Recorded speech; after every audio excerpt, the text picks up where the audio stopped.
So today, we're going to pull back the curtain on one of the most complex yet everyday operations on the entire planet. We're talking about Amazon.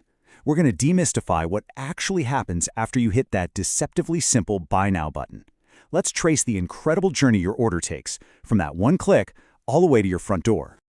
I mean, really stop and think about it for a second. You click a button on a screen, and a few hours or days later, like magic, a package just shows up. But here's the thing. It isn't magic. Not even close. It's an absolutely mind-blowing feat of engineering. A symphony of software and robotics all working together in perfect harmony. And just to give you a sense of the scale we're talking about, look at this number. On a big shopping day like Prime Day, Amazon is processing over 2,000 orders. Not per day, not per hour, per second. Every single second. So how in the world do you even begin to build a system that can handle that kind of load? Right, so before we can follow the journey of just one order, we've got to zoom out. We need to understand the mind-boggling scale of the playground Amazon is operating in. This isn't just about your package, it's about a global network that is firing on all cylinders every single moment of every single day. You can really boil the whole operation down to three massive challenges. You've got millions of orders coming in daily.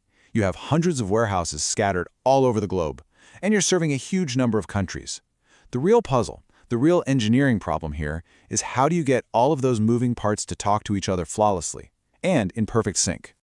Okay, so you've clicked buy. Let's start the clock. The very first part of your order's journey doesn't happen in a warehouse or on a truck. Nope. It happens as bits and bytes of data, flying through Amazon's massive digital infrastructure.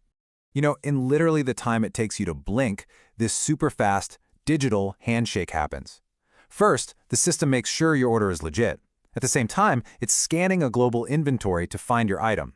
Then it authorizes your payment, and bam, that order confirmed email is already hitting your inbox. It's all automated, all in a tiny fraction of a second. So how do all these different systems talk to each other without creating total chaos? Well, the secret sauce is something called an event-driven architecture. Instead of every system constantly checking in with everyone else, they just react. Think of it like a chain of dominoes. Your order is the first domino to fall. That event triggers an inventory update, which then triggers a warehouse assignment, and on it goes. It's a hugely efficient way to manage a massive, complex workflow. Okay, so our order has made it through all the digital hurdles. Now it's time to enter the physical world. The order gets beamed to an Amazon fulfillment center, and this is where the real-world action begins, with humans and robots working side by side. And this part is just so cool. Inside that warehouse, your order becomes a mission for a whole army of these little orange Kiva robots. See, instead of a person running around a warehouse the size of a dozen football fields to find your item, the robot finds the entire shelf that your item is on and brings it directly to the worker. The system is coordinating thousands of these little missions, all at the same time. It's incredible.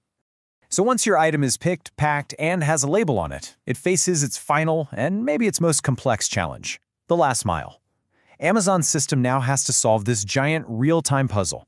It has to calculate the absolute most efficient delivery route for thousands of drivers and tens of thousands of packages, all at once, to get that box from the warehouse to your doorstep as fast as algorithmically possible. All right, so we've seen the journey of an order, which is amazing. But what are the core principles, the secret blueprints, really, that let this entire system even exist in the first place, and not just collapse under its own incredible weight? Well, a huge piece of this puzzle is the database. A traditional database is kind of rigid, like a spreadsheet. If you want to add a new kind of information, you have to change the whole structure.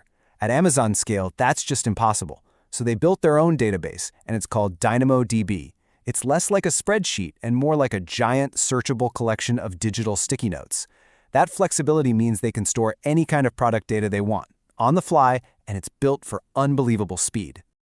Really, this all boils down to a core philosophy that's built on 4 key ideas.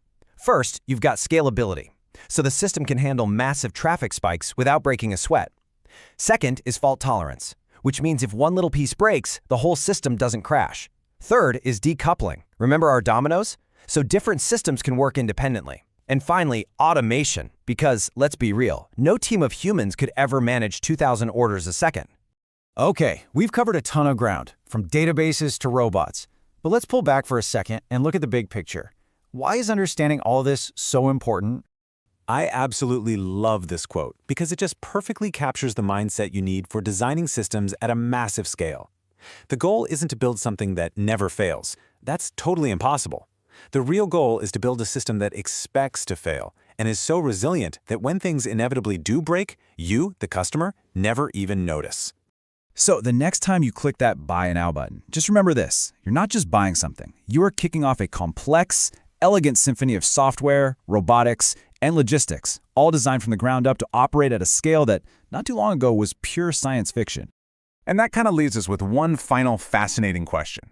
As technology keeps evolving, we're talking about AI-powered logistics, delivery drones, and this growing expectation for instant delivery. What part of this incredible machine is going to be the next one to break? And what brilliant new system will someone have to invent to replace it? Something to think about.